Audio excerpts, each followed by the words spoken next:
আসসালামু আলাইকুম। আমি সোলাইমান হোসেন সিজান আছি আপনাদের সাথে।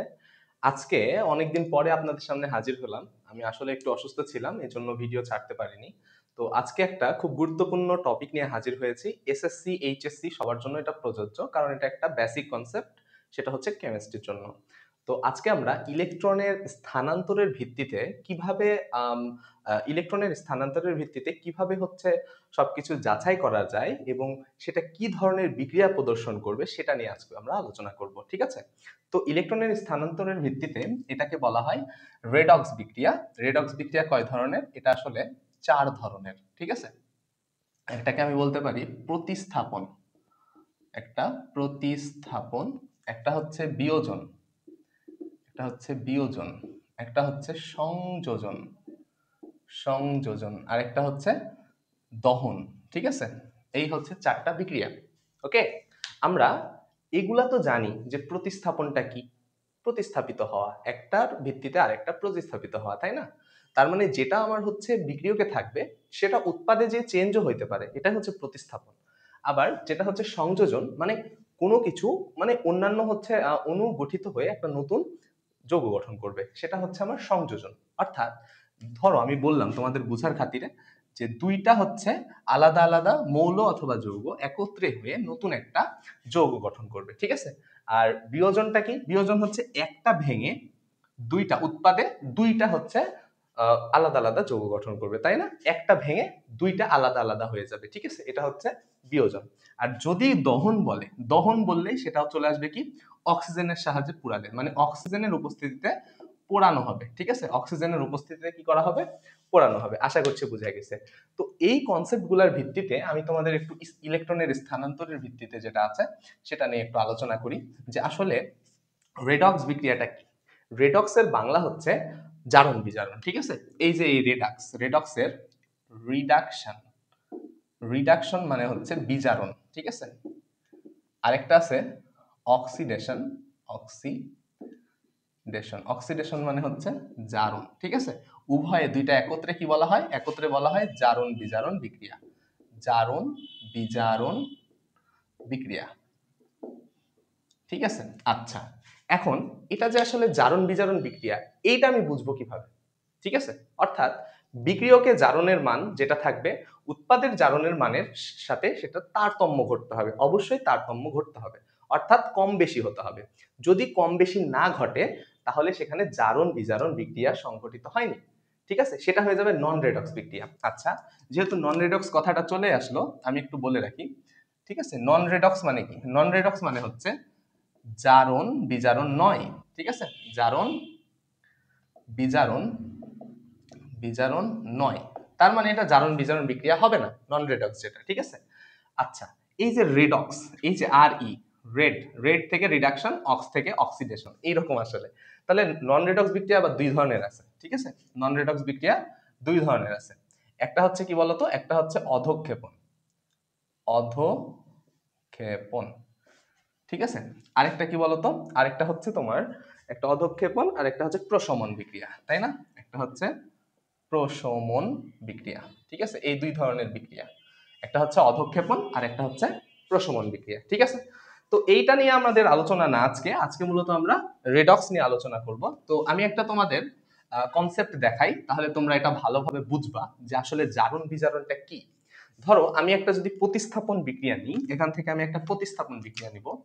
ধরো জিঙ্ক, জিঙ্কের সাথে H2SO4 বিক্রিয়া করে ZnSO4, জিঙ্ক সালফেট প্লাস এখান থেকে H2 গঠন করেছে, ঠিক আছে? জিঙ্কের সাথে সালফিউরিক অ্যাসিড বিক্রিয়া করার পরে এখানে জিঙ্ক সালফেট তৈরি করেছে এবং হাইড্রোজেন গ্যাস তৈরি করেছে। এখানে দেখো তো, এই জায়গায় জিঙ্ক, এই জায়গায় জিঙ্ক কিন্তু একা ছিল, যে একা থাকবে তার জারণ মান কত? 0। আমি তোমাদের বলেছি, ওই ভিডিওতে বলেছিলাম না যে জিঙ্ক যে হচ্ছে একা থাকে, যে একা থাকে তার জারণ মান 0, তাই না?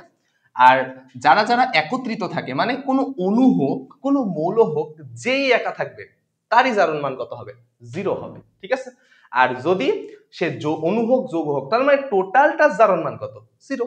যদি আয়ন হিসেবে থাকে তার মানে আয়নের সমপরিমাণ জারণ মান তার, ঠিক আছে? আশা করছি বুঝছো। তাহলে দেখো তো, এখানে জিঙ্ক আছে, জিঙ্ক আছে 0। এই জিঙ্ক এই পারে যখন গেছে, দেখো এটা কি? এটা আমার হচ্ছে বিক্রিয়কের সাইড, এটা কি সাইড?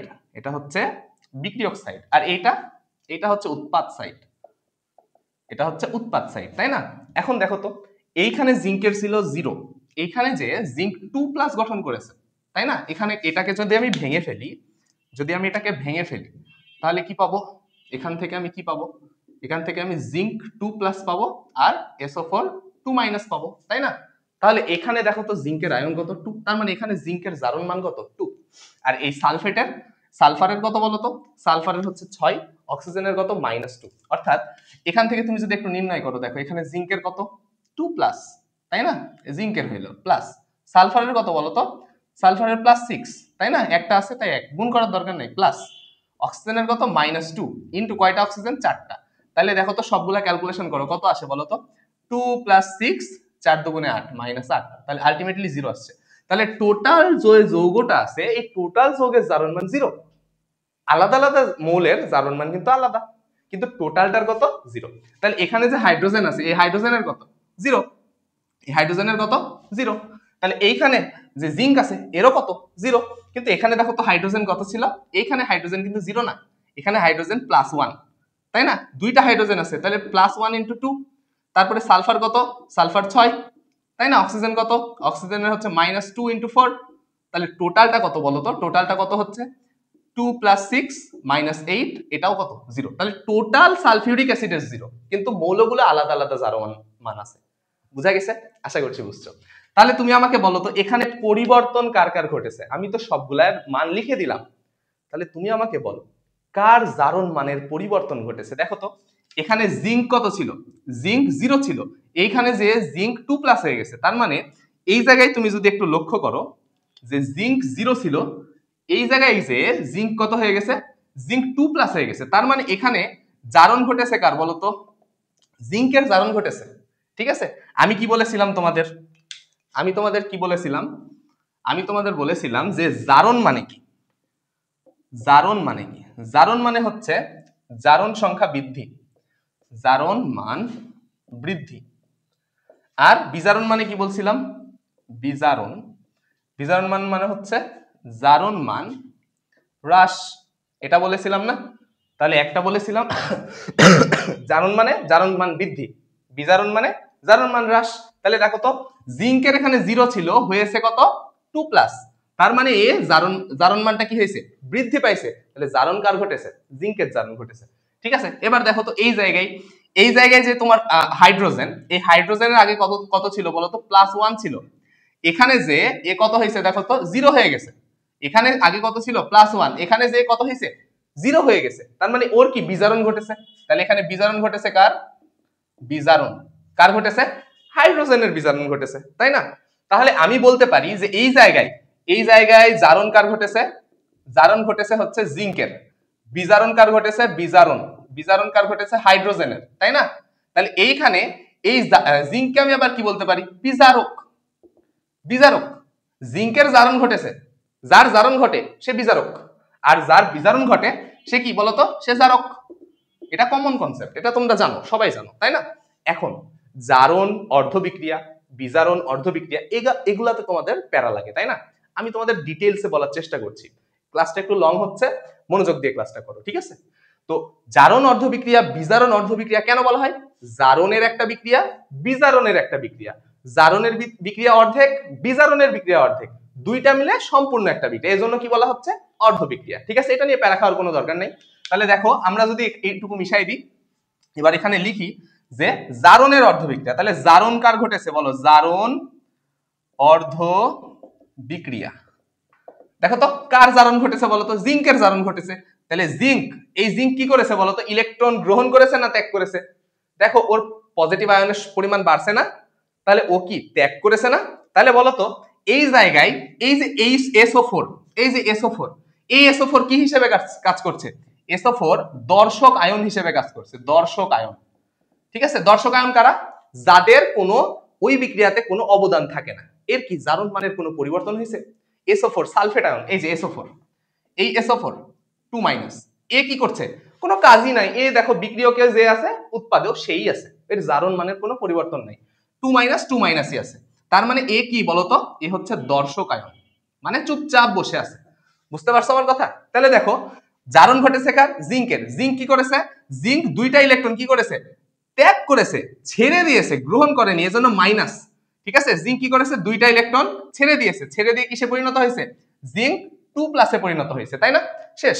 এবার দেখো তো এখান থেকে তোমার বিজারণ অর্ধবিক্রিয়া কি হবে? বিজারণ অর্ধবিক্রিয়া কি হবে বলো তো?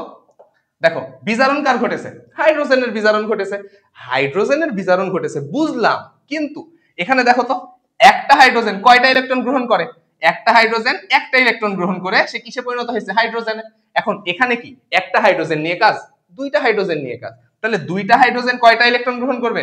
দুইটা ইলেকট্রন গ্রহণ করবে। পজিটিভ দ্বারা কি বোঝাচ্ছি? গ্রহণ করা বোঝাচ্ছি। দুইটা ইলেকট্রন গ্রহণ করে সে কি করবে? H2 তে পরিণত হবে। তার মানে একটা হাইড্রোজেন, তোমার একটা হাইড্রোজেন কি করেছে? একটা ইলেকট্রন গ্রহণ করেছে, কারণ তার সর্বশেষ শক্তি স্তরে একটা ইলেকট্রন আছে, সে একটাই ইলেকট্রন গ্রহণ করতে পারবে, তাই না? এবার একটা হাইড্রোজেন যদি একটা ইলেকট্রন গ্রহণ করে, দুইটা হাইড্রোজেন কয়টা গ্রহণ করবে? দুইটা গ্রহণ করবে, দিয়ে H2 তে পরিণত হয়েছে। এখন তুমি যদি এটা সমীকরণ করো, ওই যে জারণ বিজারণ যুগপৎ, তাহলে কি হবে বলো তো? এখান থেকে এই যে দুইটা ইলেকট্রন কাটা, তাহলে এই পারে কি লেখা যাবে? জিঙ্ক। আর এই পারে কি লিখবা? H plus 2H। ঠিক আছে, আর এই পারে কি লিখবা? এখানে H প্লাস, আর এখানে কি লিখবা বলতো? জিঙ্ক 2 প্লাস, জিঙ্ক 2 প্লাস, আর এই পারে জিঙ্ক 2 প্লাস আর H2। এই হচ্ছে আমাদের বিক্রিয়া। আশা করছি তোমরা বুঝতে পারছো। তাহলে এই বিক্রিয়াটাই আমি তোমাদের বোঝানোর চেষ্টা করলাম। জারণ সংখ্যা নির্ণয়, তারপরে হচ্ছে জারণ, কার জারণ ঘটে, জারণ ঘটলে তাকে কি বলে, কে দর্শকায়ন হিসেবে কাজ করে, এগুলো সব ডিটেলসে বোঝানোর চেষ্টা করলাম। তো নেক্সট কোন টপিকের উপর ভিডিও চাও তোমরা কমেন্ট করে জানাবা, এবং আমাদের সাথে কানেক্ট হয়ে যাও। আমাদের হায়ার ম্যাথের একটা কোর্স চলছে। হায়ার ম্যাথের কোর্সে ভর্তি হওয়ার জন্য তোমরা হচ্ছে আমার সাথে এই নাম্বারে যোগাযোগ করতে পারো, 017 84 92 76 10। এটা হচ্ছে আমার হোয়াটসঅ্যাপ। ঠিক আছে, এটা হচ্ছে আমার হোয়াটসঅ্যাপ। এই হোয়াটসঅ্যাপে তোমরা যোগাযোগ করতে পারো, অথবা আমাদের ফেসবুক পেজ, হ্যাঁ ফেসবুক পেজ এই সিজনস টিউটোরিয়ালস নামেই আছে। ঠিক আছে, সিজনস টিউটোরিয়ালস নামে আমাদের ফেসবুক পেজ আছে, সেখানে আমাদের সাথে যোগাযোগ করতে পারো। আমার সাথে পার্সোনালি যোগাযোগ করতে পারো, আমার ফেসবুক আইডিতে তুমি নক দিতে পারো। ঠিক আছে, তো আজকে এই পর্যন্তই। তোমরা হায়ার ম্যাথ কোর্সে ভর্তি হয়ে যাও, জাস্ট 1000 টাকাতে তোমরা ভর্তি হতে পারছো। আমরা এসএসসি 2026 ব্যাচের জন্য, এসএসসি 2026 ব্যাচের জন্য হায়ার ম্যাথ কোর্স, ঠিক আছে, হায়ার ম্যাথ কোর্স নিয়ে আমরা হাজির হয়েছি। আমাদের ইতিমধ্যে সম্ভাবনা অধ্যায়টা 3টা লেকচারের মাধ্যমে শেষ করেছি, ডিটেলসে পড়ানোর চেষ্টা করেছি। আমাদের দ্বিপদী বিস্তৃতি চলছে, 2টা লেকচার অলরেডি হয়ে গেছে। তোমরা তাড়াতাড়ি ভর্তি হয়ে যাও, এবং কাঙ্ক্ষিত সাফল্যের জন্য আমি তোমাদের জন্য দোয়া করি, এবং সবাই আমাদের সাথে থাকবা, পাশে থাকবা। আজকে এ পর্যন্তই, ধন্যবাদ সকলকে। আসসালামু আলাইকুম।